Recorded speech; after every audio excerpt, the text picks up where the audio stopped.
MetaMan rocks!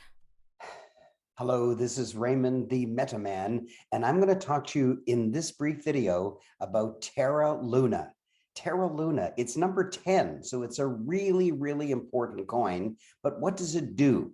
And the best way to find out is to go to coingecko.com and then click on the link for the website. Coingecko.com gives you the website for every single coin. There's 5,000 coins in the cryptoverse right now, and you can always know exactly what the official website is by going to coingecko.com. So I'm going to do that right now. I'm going to share my screen, and I'm going to go to my browser, coingecko.com. You can see it on my screen right now. And down the side here, you see all the coins in market cap order. And number 10, there it is, Terra Luna. And it's known by both those names for some reason. Like Polkadot is known as either Polkadot or Dot. And XRP is known just as XRP. But Terra Luna is known as Terra Luna. It's kind of funny. It's an interesting name. So there's one thing I want to tell you, and that is, please subscribe. I do a good job for you. The way you reciprocate is by doing a good job for me. Subscribe to this channel, like this video, put your comments below so I can respond to your comments. I personally respond to every comment. And also think of someone who wants to know about crypto and share this video with them. So what are the 4 instructions? Subscribe, like, comment, share. Subscribe, like, comment, share. Subscribe, like, comment, share. Subscribe, comment, like, share. That's what you have to do. And what I have to do is make videos. So all we do is we click on this one, and we can see that, yes, indeed, its rank is number 10. And another important thing to always look at is its market cap. And here it is, 21 billion. That's very considerable, 21 billion. But let's go to its website, terra.money. And this is important. Listen carefully. Terra promotes itself as a programmable money for the internet, where you can save, spend, and stake like never before. Stake means give your money over to a liquidity pool and earn what appears to be interest.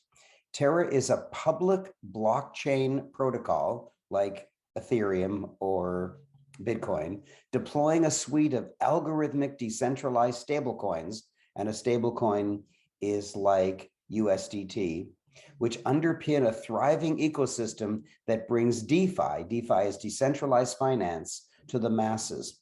You see, banks for the last several hundred years have been bringing centralized finance to the masses, where you go to a bank that is owned by a group of investors and governed by a board of directors.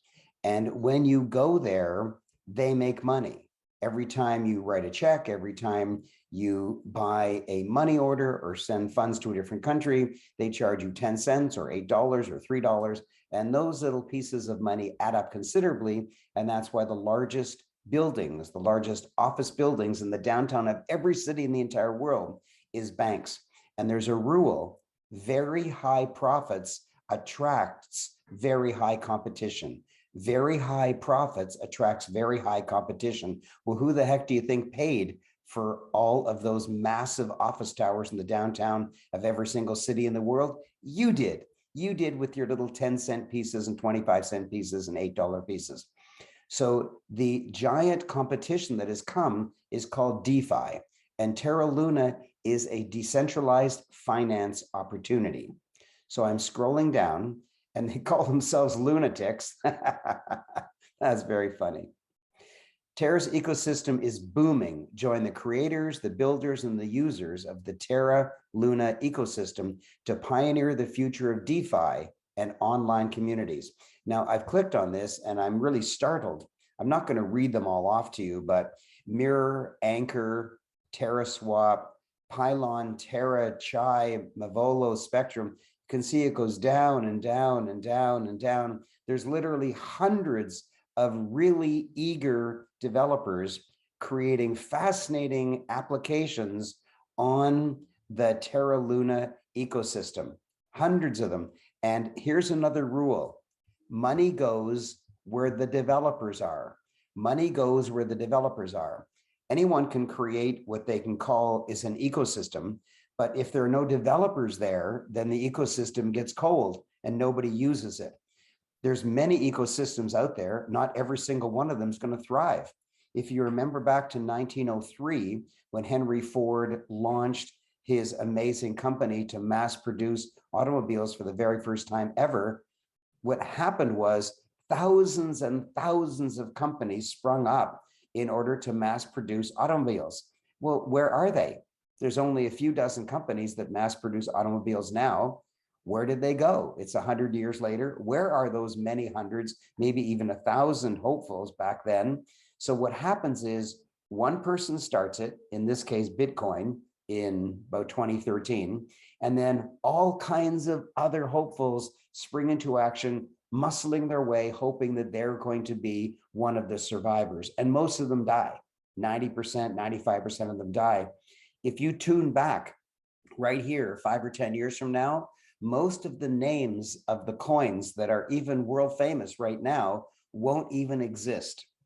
Just like most of the car manufacturers that sprung up around 1903 don't exist today. And so the more there are developers, that's the key. The more there are developers right now, the greater is the hope that it'll be a thriving ecosystem many years from now. So that's the fundamental analysis, So now let's go to the charts and do what's called the technical analysis. And again, you simply go to coingecko.com and type in Terra Luna, and there it'll pop out, number 10. And I put it on your screen right now.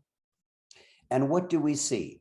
You'll notice that I've indicated maximum because the rule in crypto is when in doubt, zoom out. I don't want to look at the 24-hour. I don't want to look at the 7-day.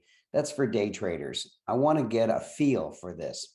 And so when I click on max, the first thing I notice is that it started May 7th of 2019.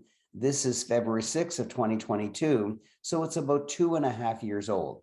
So it's a somewhat mature coin. There's so many coins that have started just in the last few months. So 2.5 years is actually an older boy. And another thing we notice is that its price is $54. We see that at the top right. And if we go to the bottom right, we see that the lowest it's ever been 2 years ago was 12 cents. And the highest it's ever been was $103 about a month ago. So if it went from almost zero, 12 cents, to just over $100, where is it now? And you can see now it's exactly right in the middle at $54. Right in the middle at $54. So that's a bit scary because if it's right in the middle, we don't know until we do further analysis as to whether it might go down to the 12-cent range or up to the $103 range or way more.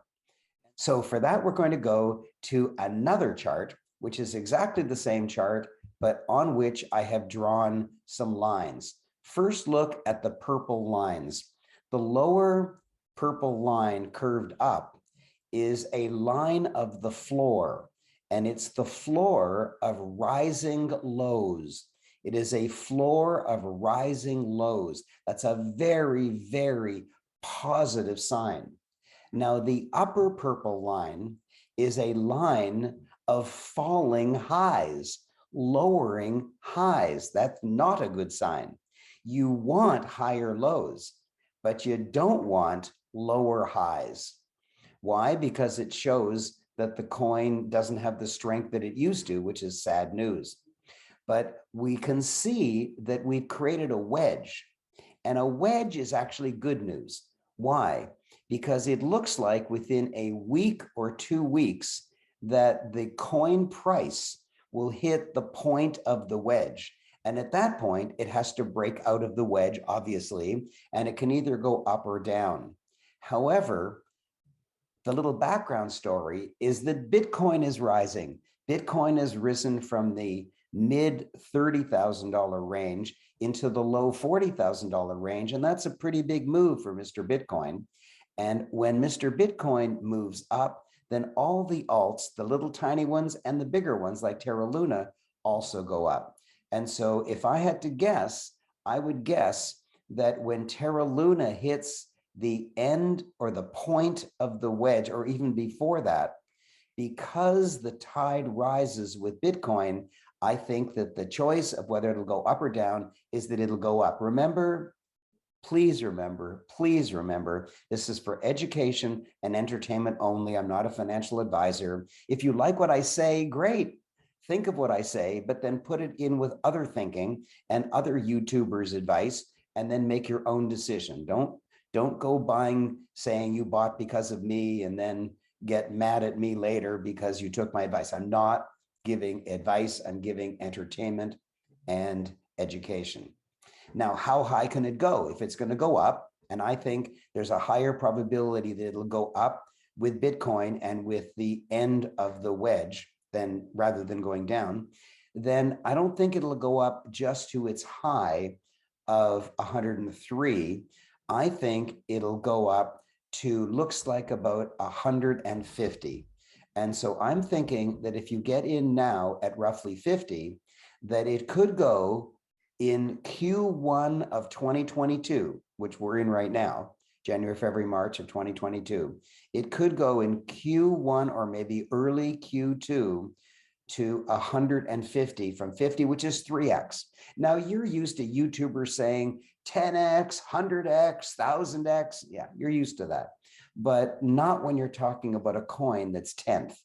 When you want to buy a senior citizen who's 10th on the list, that doesn't go up 100x or 1000x. That just does not happen. You are now way wiser than you were just 10 minutes ago.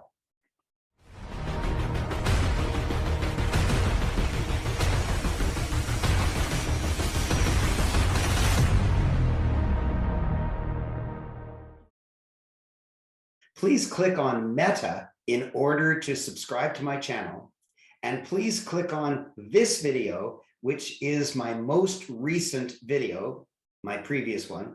And please click on that video, which Google and YouTube think is the most appropriate if you enjoyed this video.